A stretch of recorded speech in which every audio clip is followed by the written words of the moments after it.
Welcome to Aging Gayfully. We're about adventure, leisure, travel, being a citizen of the world, traveling to destinations, and being a part of the global community as we age and prosper in body, mind, and spirit.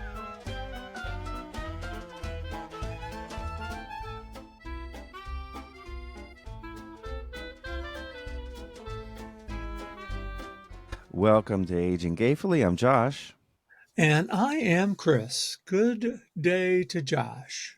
Good day, sir. I have a question for you right off the bat here. Oh my God. It's early in the morning. Goodness. Are you ready and willing to sell your bowling trophies so that you can move out of the country?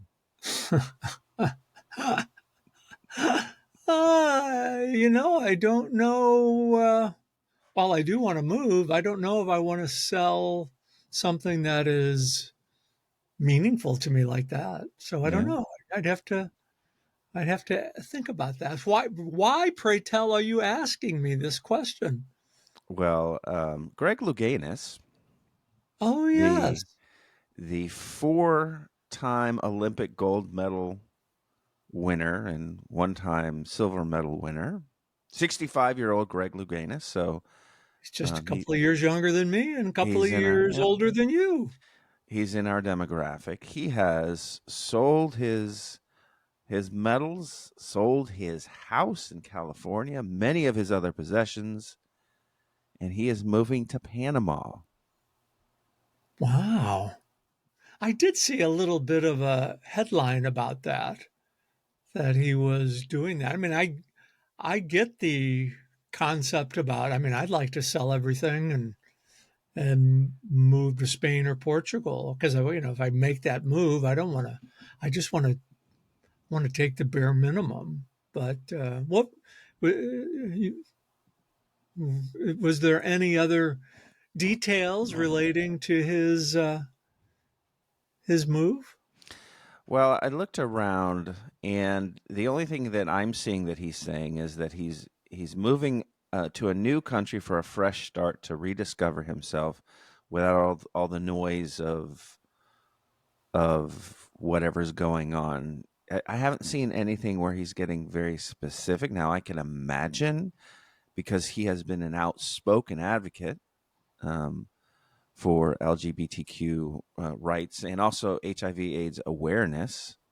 Um, I can imagine that's in no small part why he wants to move, but he's not expressly said anything that I could find. Now, listener, if you can find something that in a little news article tucked somewhere, I'd be happy to hear it.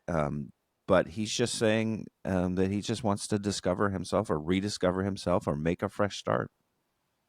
Well, I certainly get that, but I think the underlying comments here is relating to the signs of the time that we're living in. Mm-hmm. And I think uh, most of us in the gay community are just a little bit concerned Yeah. uh, uh, where this Christian nationalism is going in America. And uh, you know, I don't know Greg Louganis. I don't. I certainly watched him in the Olympics, but seeing that he's kind of in the same age bracket, I mean, I kind of get it. A new start, a fresher start. Um, I don't know. I've been talking about moving to Spain for a few years now, and I've had some people say to me, "Well, just because you move doesn't change anything." And I thought, well, I don't know about that. I mean, I certainly get that you take yourself with you, but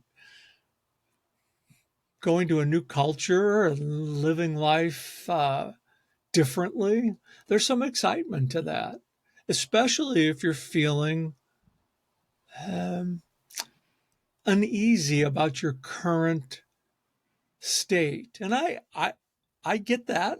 There's days when I feel uneasy. Um, but each person has to do what they think is best for them. I saw something, getting my bald head remembering things here. I saw something recently with a friend on Facebook, and there was an announcement. Well, we're moving to moving to Portugal, and I thought, that that's another part of the dream. But what's the underlying reason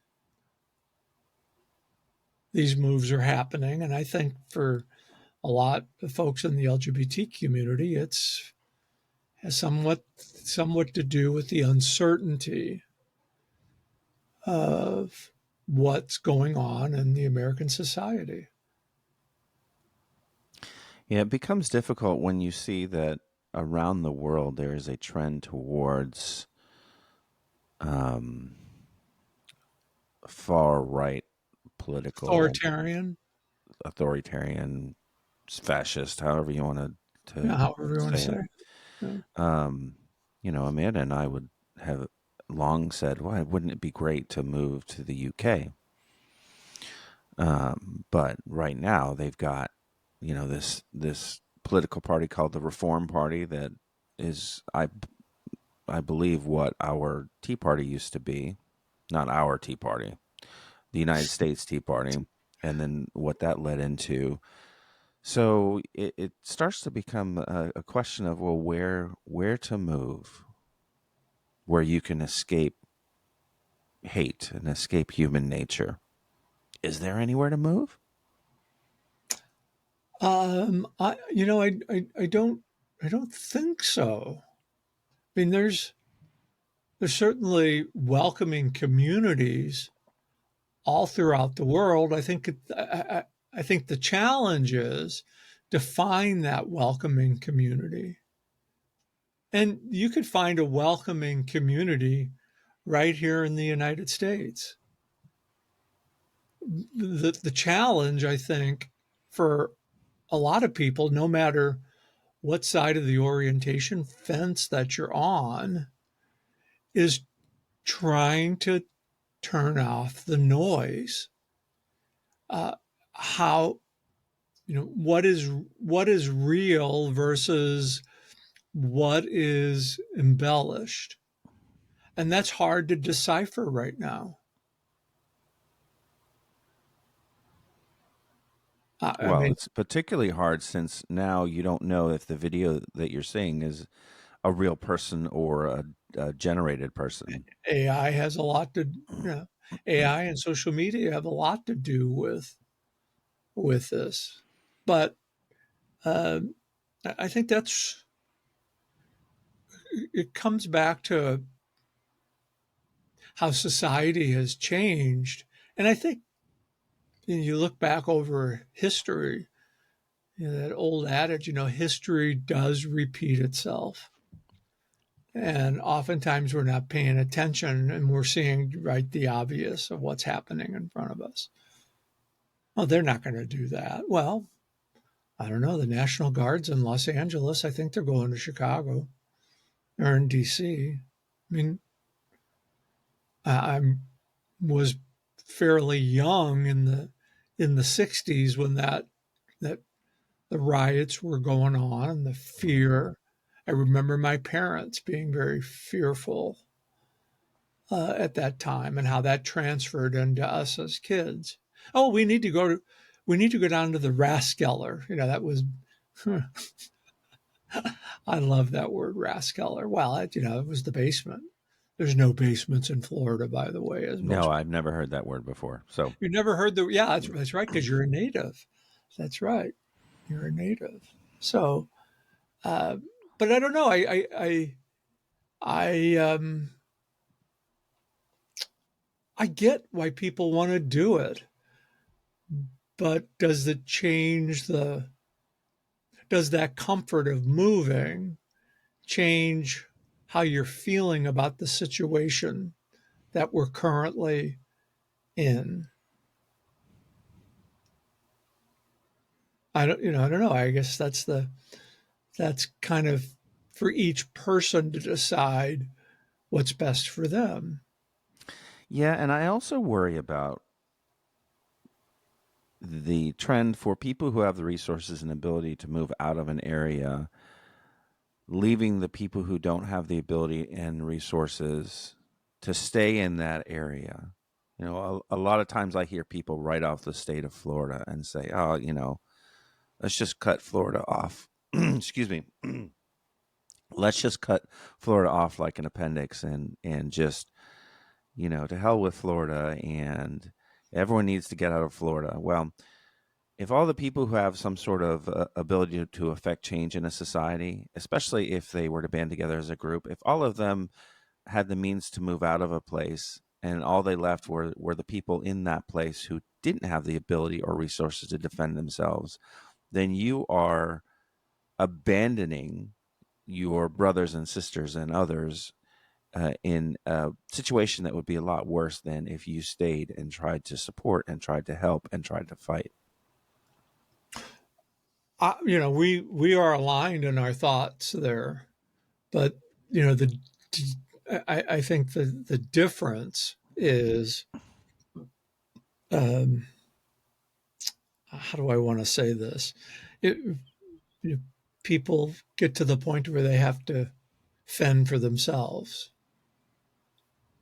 and that balance of what's right for me versus what's Mm. right for the community is is challenging. And you're using Florida as a landscape. Oh, Florida has changed quite a bit in the last 20 some odd years. Oh, yes. It's not, there's, if you draw a line around Orlando, maybe a little south of Orlando, I mean, the demographics, the makeup, it's like almost two different states. And it's not, at least from my experience, it's not as friendly as it used to be. Mm-mm. No. It's interesting because we like to go to St. Petersburg a lot. It's a wonderful community. It's beautiful. It's right there on the water. It has a lot of what seems to me, as a visitor, as a tourist, a lot of progressive ideas. Very, very large stretch of the city. In fact, a street, and it escapes me what it's called, with a lot of shops and boutiques and restaurants that are owned by Walkable. people. Yeah, very walkable. But what I'm saying is this stretch of street, a large stretch of street, um, very LGBTQ saturated businesses and all that. Very lovely, and I worry about a place like that because I do feel like that is a an enclave that pretty soon, they're going to start to look at St. Petersburg and say, okay, now we need to start erasing some of the rainbow sidewalks here as well. Well, that's going on all across Florida. Yeah, That's this is what I'm happening. saying. It just Yeah, it's happened in happening here Gainesville. in Fort Lauderdale. Yeah, it just happened here in Gainesville where there was a crosswalk that they had them remove and paint over because it was a rainbow and somehow that's dangerous for traffic.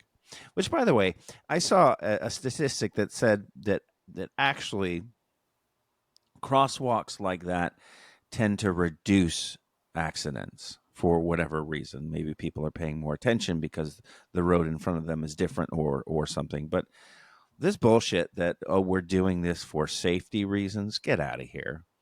Get out of here. At least show enough creativity to come up with an explanation that works, that makes a little bit more sense. So, places like St. Pete that I think are lovely and very accepting and affirming, I worry for them in the state of Florida, as we're talking about how Florida is changing rapidly. Yeah, yeah. Well, I think the that concern goes across the board. Um, I don't know. There's so much change going on rapidly that you just kind of tend to wonder, where all this is going and who's. I never really thought about this until the last year or so, but who, when is somebody going to get hurt? Hmm. I mean, that's kind of the fear, and that's fear gay people have lived with most of their life. And then all of a sudden, there's a permission that it's okay. Well, it's not okay to hurt anybody.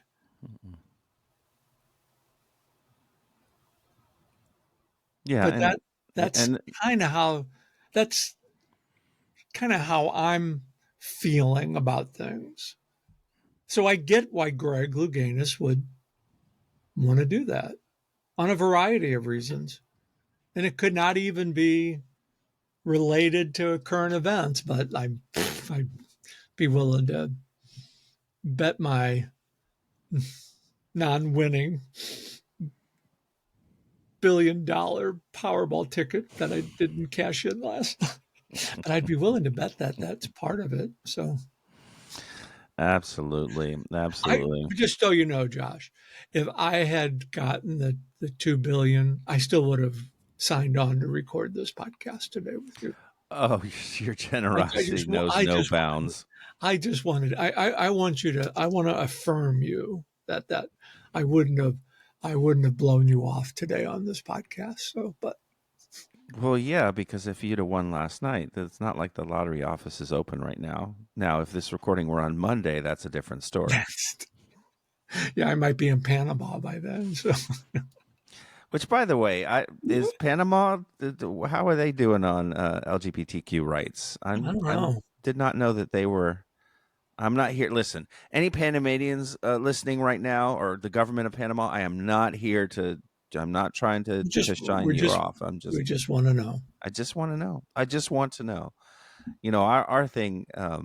If it weren't the UK, our thing was, well, maybe we just go up to Canada because we wouldn't even have to. We could drive to Canada and take all of our stuff. But now that I understand that Canada is going to become the 51st state, maybe that's not going to be what we're going to do. That will never happen. That's just bluster. Canada will join the European Union before they become a 51st state. And I have Canadian roots. All as I would have to do my father was born in Canada. My grandparents were born in Canada. I have the lineage, but if I was to go to Canada, I would. In fact, I just had a friend that moved to Canada, her and her husband. Really, whereabouts in Canada? That's interesting. A little bit north of Vancouver. Oh, okay. Guess what? Road trip? No, I was born in Vancouver. I thought you were born in South Florida. No, I lived most of my growing up and into my 30s in South Florida, but I was born in Vancouver, Canada. So you're what the hell? What's your question? Sir, was that a question? Yeah, well, it's like, well, yeah. I mean, it's like, what the hell? Why aren't you just like packing up and going? Well, I've got family here. See, that's Yeah. the thing. We're talking about community and we're talking Mhm. about things that Oh, well, that you we, made it. Yeah, I it, get you it. know. But So I've got how my did I two. miss that? How did I miss that? Maybe that's why we connect so well because we have the same roots. Yeah, I don't know. Now let's be clear. I was born in Canada to American parents who were fleeing the draft. So I'm not going to say I have roots in Canada. It's just that that's where I happened to be plopped out onto the cement as I was in Canada. Um, but where you're born is where you're born. So I do have a Canadian birth certificate, and I'm sure that if I paid a few $1,000s to some law firm, they could sort out the citizenship for me. Easily. Well, it's the few $1,000s part, That's the $2,000 part. Yeah. That's the problem. But no, I looked into it, and in fact, one of my brother asked me a couple of months ago. He said, "Well, if you were going to pick up and move here in North America, where would you go?" And I said, "Well, I would most likely go west, um, but I'd also take a real close look at British Columbia. Yeah. Yeah. I know it's quite expensive, but and we all have. I've always had this dreams of wandering and being a nomad, like I was when I was bowling 40 some odd years ago. I miss that. I just you say that, and I imagine you just wandering on a sidewalk. Who's that bald guy just walking up and down this sidewalk? Well, Someone see if he's okay. yeah, it's funny. Again, my conversation with my brother, we were talking about um, a friend of his who lost his wife. Hmm. And of course, I know these folks from 50, 60 some odd years ago, but we were talking about um, one of the things that he's doing is to walk every day, and he's Hmm. become obsessed by walking, um, you know, 30,000 steps a day. And I said, I had said, I'd love to walk 30,000 steps a day, but it'd have to be in Barcelona or Madrid or Yes, Rome or not on a I can't, treadmill. I can't walk 30,000 steps around my condo. It's like boring, but, but I could see doing that for sure. Sure, sure. Well, we'll see. We'll see if things come to a point where the smaller part of our family says, "Okay, it's time for us to hike up to Canada." But we have roots here, and I've got two Roots. adult sons who live here that I'm not anxious to move away from. So we will just see. And part of the point that I was making earlier is that, and that you made as well, is that community is so important, and community can take you through. In fact, might be the only thing that can take you through living in Well, tough times. I agree. I mean, it's, um, community is really what binds people together.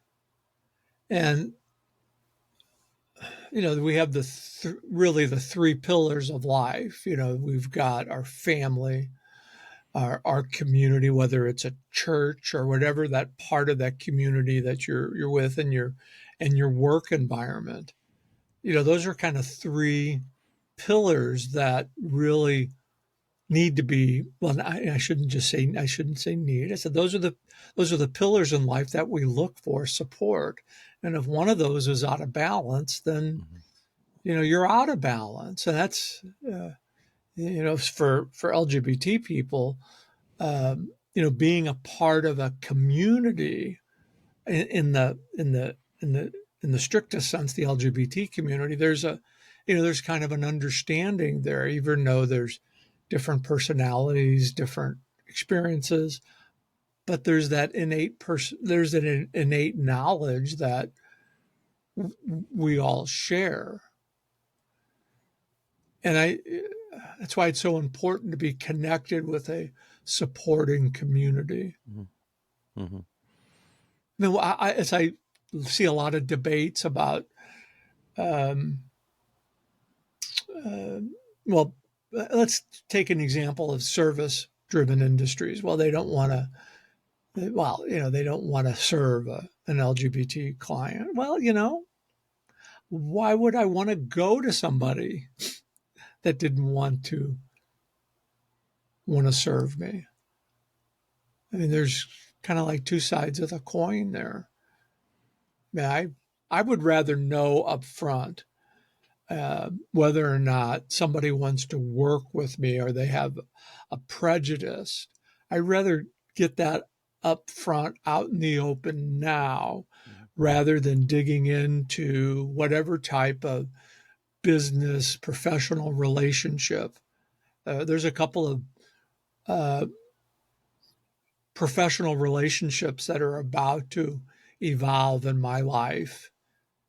And I, I'm going to be right up front and ask them, are you comfortable working with LGBT seniors? Because I don't want to go through the hassle of wondering.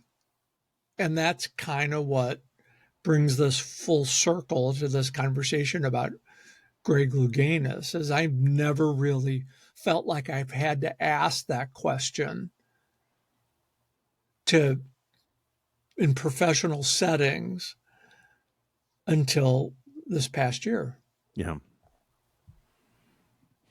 And Yeah. if they're honest enough and say, well, no, I'm really not comfortable, then then we kind of part as friends because at least you've been upfront and honest instead of dragging something on. Yeah. Yeah. I don't know. Maybe I'm weird, but I have a nice community here with you on Yeah. Aging Gayfully. So, Well, hmm. we want to hear from the folks listening. We want the community out there to also let us know what you're going through and how you're dealing with it. And if you're going to move to a country, what What country would you country would move it to? be?